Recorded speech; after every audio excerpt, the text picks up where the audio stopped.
Sa lambot pa lang, panalong-panalo to guys. Ito yung pinakaunang-unang comfort shoes, running shoes na na-hype sa atin. Punahan kayo dito guys, sobrang panalong-panalo to. Lalo na yung price point nito, mabilisan lang to.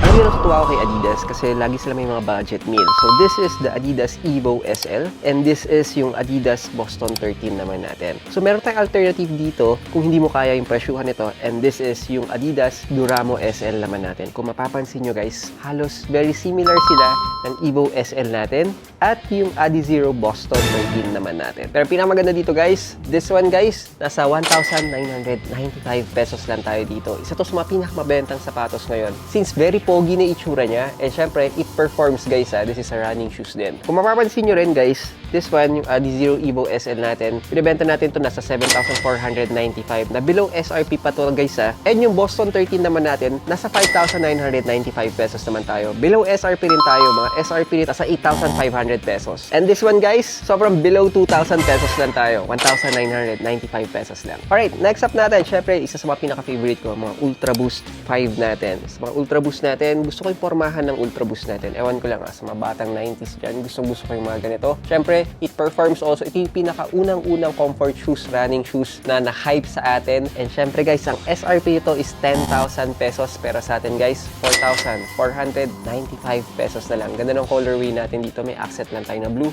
Black, silver tayo sa pinaka-stripes natin. Tapos yung midsole natin is white naman. Isa din sa pinaka-gusto ko is yung mga Ultra Boost 1.0 natin. Kanye West tayo. Ito yung sinuot ni Kanye West. Ultra Boost 1.0 natin. And lahat ng mga colorway nito is magaganda. Syempre, SRP nito, 10,000 pesos din. Pero sa atin guys, 4,495 pesos na lang. Ganda na yung color natin dito. Gray tayo, black. As may konting white lang tayo dito. Sa mga classic shoes natin, na alam mo, pang timeless na pormahan, ito yung comfort and style nandito na. Syempre guys, isa din sa mga pinakagusto ko is yung mga New Balance natin. This is the New Balance 411s natin. Mga budgetarian tayo dito guys. Alright, so New Balance, alam naman natin to, diba? Nagsimula siya as orthopedic shoes. So talagang pang-balance ito and comfort tayo. So this one guys, super below SRP tayo dito. 2,495 pesos. Meron tayong blue and meron tayong gray and orange. This one is yung Ultra Boost 1.0 natin. Sheesh! Nagustuhan ko ito Bumagay pa sa formahan natin to. And syempre ako, mahilig ako sa mga mga blacks lang talaga. Pero this one guys, black gray. Ganda ng colorway nito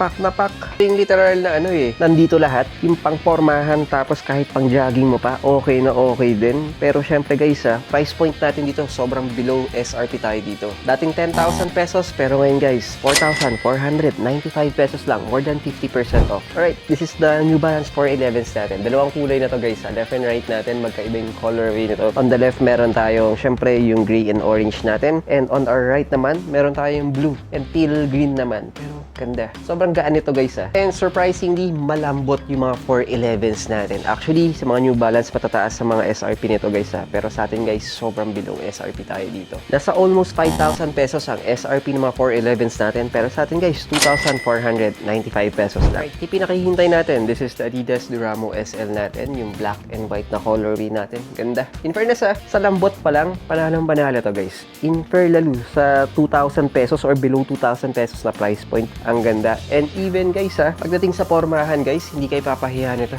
Ang ganda guys. Panalong-panalo. Punahan kayo dito guys. Sobrang panalong-panalo to. Lalo na yung price point nito, mabilisan lang to. So guys, that's our 2 cents for today. God is good all the time. See you on the next one. Cheers!